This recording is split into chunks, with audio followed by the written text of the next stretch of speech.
Duil is a new action-adventure Metroidvania from JL Studios that pays homage to one of the best games in the genre, all the while making its own path with a number of innovative gameplay designs. Hi, my name is Dove and I love indie-developed video games, and today I want to talk about Duil.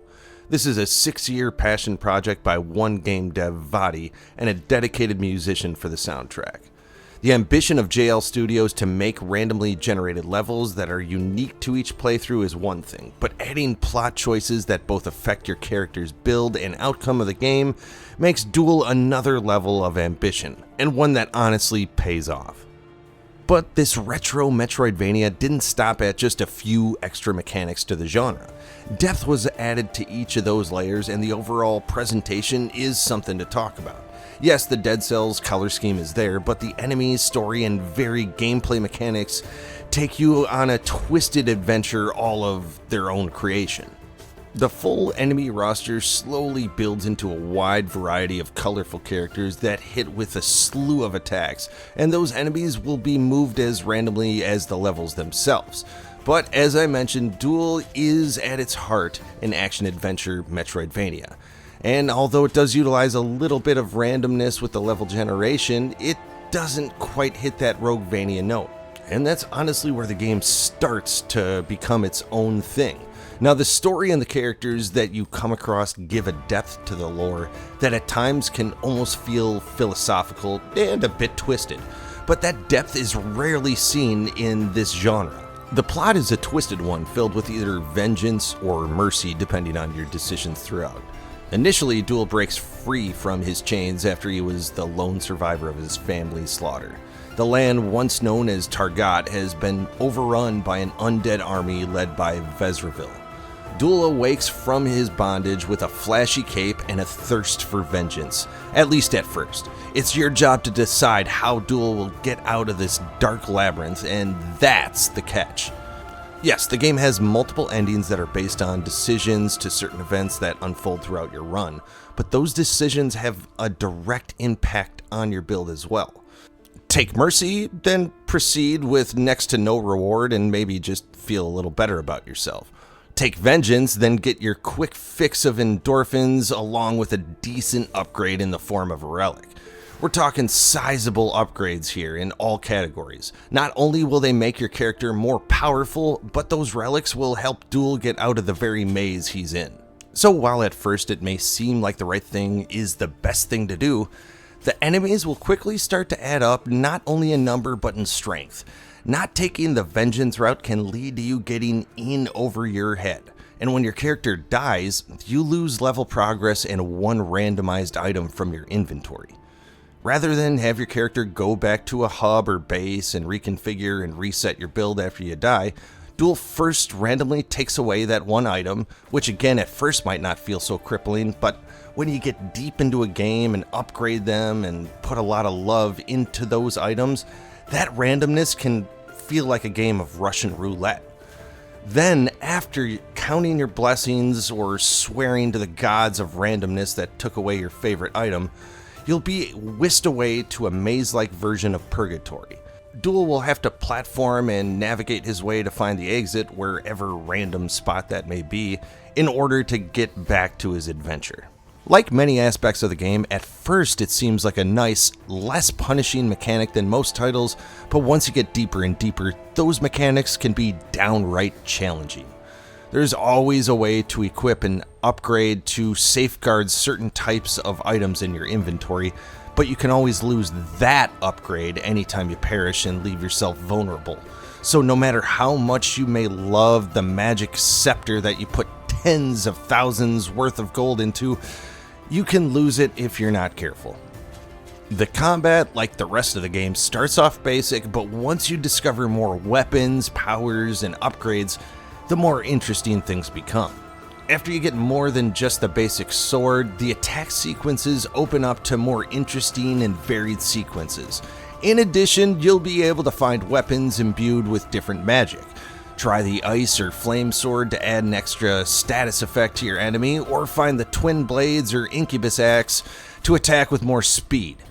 Adding throwable weapons and a magic spell is just the start here. There are a number of extra magic spells and one-off summons that you'll have limited amounts of but can completely change the tide of a battle.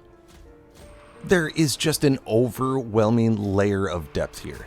With the extra upgrades and relics you can equip, those early choices for morality are not just to add multiple endings, they're for your character's power level, and the magnitude of that effect truly makes you consider each choice.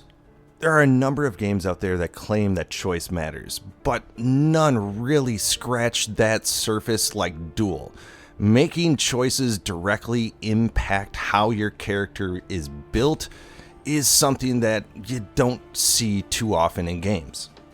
Now, I've seen some early comments on the controls for the demo having a bit of jank to them, but with both the platforming and combat in the game, I have to say it just feels more retro. After dying and navigating purgatory many times because, I suck, the platforming mechanics really shine through with the forgiveness of a Dead Cells. And once you get different weapon types, the animations for weapons feel way more robust. I will say the aerial combat doesn't always have the impact you want, but there is a slam down attack, and that brings a level of power that the in-air combat absolutely needs. You'll have the essentials when it comes to Metroidvania with double jump and dash, both vital in combat. There is a deep layer of player builds to go along with that combat. At first it feels like you just want to max your main weapons and build around that, but there are a number of different upgrades, spells, and special weapons to mix to get whatever kind of build you want. The specials and weapons are generously scattered throughout Targat, so while the level generation is random, make sure to explore as much as you can if you want to max out Duil. I guess a minor nitpick for the game would have to be the ability to just sell any item found on the ground.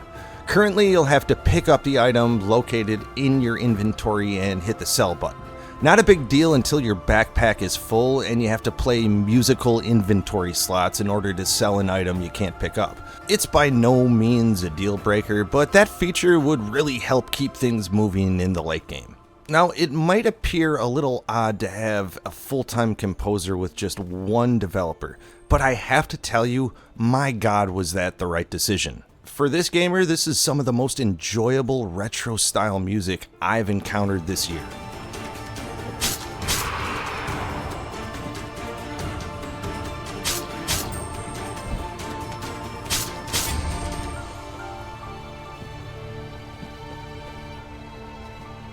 You can hear bits of inspiration from some of the best games in the genre, but overall, this is just a musical masterpiece by Mikhail Chemek. Tech-wise, Duil ran without any crashes, and although I saw a few comments about DualSense controllers having issues in the demo, I played the entire time on a DualSense controller with absolutely no problem. The one area some gamers might take issue is the frame rate. Unfortunately, 40 frames per second is the highest the game will run at unless you're using some kind of frame generation. With these retro-style games though, I think most fans can at least figuratively see past it. But that's a gaming preference for all gamers and something to at least be aware of. Overall, this is an absolute recommend. Duil hits the retro Castlevania feel and adds a lot of well-layered depth with the multiple modern mechanics.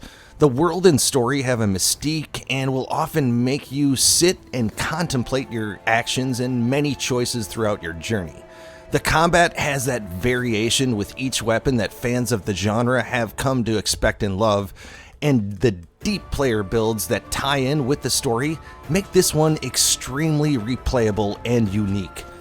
At a standard price of $11.99, Duil is an absolute steal, so if you're interested, check out Duil, available on Steam. Thanks for watching, folks. If you enjoyed this, don't forget to hit the like button. And subscribing goes a long way towards bringing you more content like this. We also have a weekly news podcast called the Indie Radar, where we focus on indie news and upcoming titles.